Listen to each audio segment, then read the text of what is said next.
जय माँ काली। आज मैंने एक पास्ट लाइफ रिग्रेशन एक ऐसी लेडी के लिए किया है, जिसकी और मेरी मुलाकात बहुत ही डिवाइन ढंग से हुई थी। अक्टूबर 2019 में मुझे होम मिनिस्ट्री से किसी ऑफ़िशियल काम के लिए कलकत्ता जाना था और मेरी फ़्लाइट 12 बजे के बाद मिडनाइट को वहाँ लैंड कर रही थी और मैं थोड़ा-सा डरी हुई थी। ये लड़की फ़्लाइट में मेरे साथ बैठी हुई थी, बहुत अच्छी थी। इसने एयरपोर्ट पर उतर के मेरी बहुत हेल्प की, मेरे को टैक्सी बुक करा के दी, ताकि मैं दक्षिणेश्वर में जहाँ मेरी फ्रेंड है, मैं उनके पास सेफ़ली पहुँच सकूँ and she treated me like a daughter. और पहली बार मिले लेकिन बहुत अच्छा लगा। उसके बाद मैं 2 दिन के काम के बाद जब दिल्ली आने को थी, तब उस दिन भी उसने मुझे लंच पर इनवाइट किया और हमारे बीच में एक इंस्टेंट बॉन्डिंग डेवलप हो गई। और बातचीत के दौरान मुझे लगा कि वो भी काली माँ की भक्त है और मैं भी काली माँ को बहुत मानती हूँ।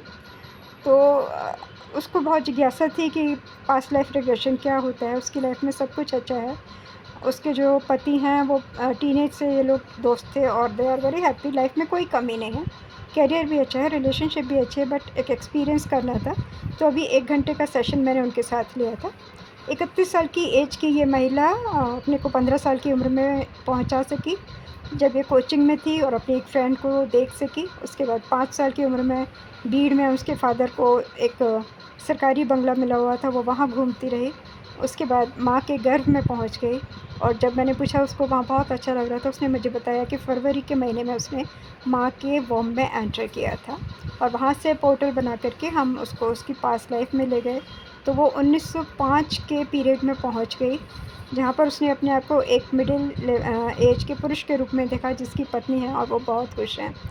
उसी लाइफ में जब पीछे लेके गए तो इस लड़की ने देखा कि ये 5-6 साल का लड़का है और इसकी दादी डेथ बेड पर है और दादी और पोते में बहुत लगाव है। और दादी की आँखों में जब प्यार से देखा तो उसको महसूस हुआ कि ये दादी उसके हस्बैंड ही हैं। उसी लाइफ में जब ये बड़ा हुआ तो दादी जो थी वो इसकी पत्नी के रूप में इसके साथ थी। और करीब 78-79 की एज में खाँसी, बुखार, हल्की-सी तकलीफ़ के संग बुढ़ापे में उसने शरीर छोड़ा।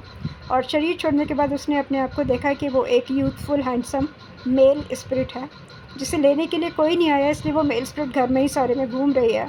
फिर थोड़ी देर बाद उन्होंने देखा कि बादलों से एक दिव्य पुरुष उनको लेने के लिए आए, जिनका सुनहरा और सफ़ेद रंग का प्रकाश था और दोनों बादलों में उड़ते हुए एक ऐसे लोक में पहुंच गए जहां सब कुछ बहुत सुंदर, बहुत पीसफुल, बहुत आर्टिस्टिक था। वहाँ पर एक फ़ीमेल स्पिरिट ने इस मेल स्पिरिट को अपने साथ ले जा कर के अपने गाइड्स के संग फ्यूचर लाइफ की प्लानिंग की। मतलब लाइफ में कोई प्रॉब्लम नहीं है, पीसफुल, इस लाइफ में भी परलोक में भी सब कुछ अच्छा था। लेकिन आज 1 घंटे के अंदर उन्होंने बहुत कुछ देख लिया। कल्पवृक्ष के नीचे बैठकर जब उन्होंने ध्यान किया हीलिंग गार्डन में, तो वो बादलों में उड़ते हुए आकाशिक लाइब्रेरी में भी पहुंच गई और वहाँ उन्होंने अपने नाम का एक लेजर देखा, उसको निकाला शेल्फ में से और खोला और अपने कई जन्म देख लिए।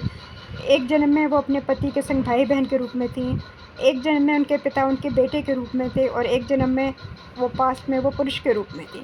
तो जो उन्होंने आकाशिक लाइब्रेरी में देखा अपने को पास्ट लाइफ में एक पुरुष के रूप में, पास्ट लाइफ रिग्रेशन में भी उन्होंने अपने को पिछली लाइफ में एक पुरुष के रूप में देखा और इनके इस लाइफ में जो पति हैं वो उस समय उनकी पत्नी थे और उससे पहले ये 2 लोग दादी-पोते के रिलेशनशिप में थे। तो देखिए सब कुछ कितना विचित्र है। जीवन में रिश्ते बदलते रहते हैं, लेकिन आत्माएँ बार-बार एक-दूसरे की मदद करने के लिए मिलती रहती हैं। जीवन की यात्रा बहुत अद्भुत है। माँ काली की, देवी माँ की कृपा आप पर बनी रहे, जो ब्रह्मा, विष्णु, महेश को भी जन्म देती हैं, पालती हैं, उनका मार्गदर्शन करती हैं। उनकी कृपा आप सभी प्राप्त कीजिए। जय माँ।